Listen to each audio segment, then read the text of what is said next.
নমস্কার বন্ধুরা, আজকে আরেকটি নতুন ভিডিও নিয়ে আসলাম। সেটা হচ্ছে বাদামের গুঁড়ার রেসিপি। কয়েক রকমের বাদাম এক জায়গায় করে আমি এই রেসিপিটা তৈরি করেছি। এই রেসিপিটি অনেক উপকারী, অনেক খাবারের সাথে এই বাদামের গুঁড়াটি দেওয়া যায়। আমি এখানে নিয়েছি কাঠবাদাম, কাজু বাদাম আর চীনা বাদাম, সবটাই 50 গ্রাম করে।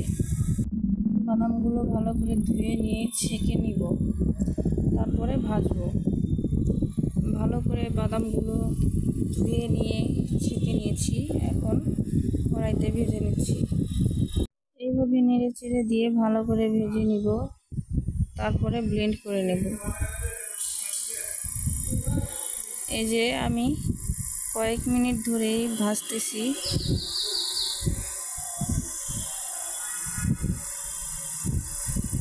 আমি ইনফ্রারেড চুলায় রান্না করছি, এই জন্য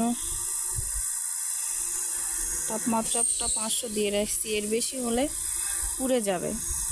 আপনারা চাইলে গ্যাসের চুলায় বা অন্য চুলায়ও রান্না করতে পারেন। এইভাবে নেড়ে চেড়ে দিয়ে বাদামগুলো ভেজে নেব।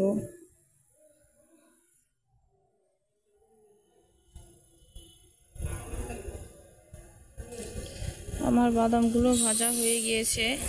এখন বাদামগুলো আলাদা করে তুলে রাখবো, যাতে ঠান্ডা হয়। ঠান্ডা হওয়ার পর ব্লেন্ডারে দিয়ে ব্লেন্ড করলেই এরকম তৈরি হয়ে যাবে বাদামের গুঁড়া রেসিপি।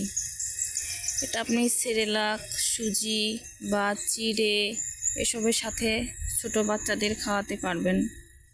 এটা খুবই উপকারী একটি ভিডিও। যদি কারো উপকার হয় বা ভালো লাগে, আমার চ্যানেলটি অবশ্যই সাবস্ক্রাইব করে পাশে থাকবেন।